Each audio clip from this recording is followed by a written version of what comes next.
High up in the Dolomites, in the town of Cortina d'Ampezzo, the heat is on. The famous Italian ski resort is preparing to co-host the 2026 Winter Olympic Games, but there are concerns it won't all be ready in time. The town is up against a March deadline to complete a sliding centre for athletes booked in to test it for the first time. But finishing the centre, which will stage Olympic bob, skeleton and luge competitions, is giving local organisers a headache, especially because climate change has meant natural snow is in short supply.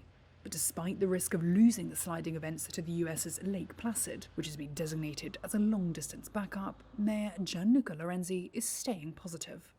There are backups for everything, but it's not worth taking them out. As of today, the plan B for the bob races does not exist because it has been made clear the sliding centre is being built here.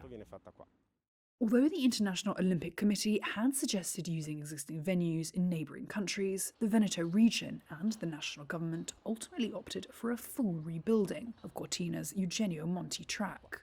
Named after an Italian bobsleigh racer who won 2 silver medals at the last Winter Olympics held there in 1956, the revamped site has an estimated cost of $123 million. But critics argue it risks being a white elephant. Here's activist Marina Menardi. We won't need the sliding centre because bobsleigh is a sport that no longer has any athletes, and it will be difficult, I would say impossible, to relaunch because it doesn't even have media exposure, and it is difficult to find sponsors.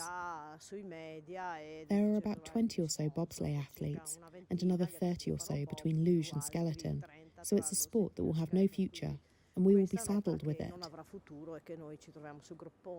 The return of the Games to Europe comes when climate change and rising temperatures are posing an existential threat to many of the region's traditional skiing centres. Some 90% of Italy's ski slopes rely on artificial snow, compared with 70% in Austria and 39% in France, according to environmental lobby Legambiente. And Cortina is no exception with its snow guns, but these methods are not sustainable in the long term. Preliminary research from the IOC has warned that only 10 nations will be able to host the Winter Games by 2040 due to climate change.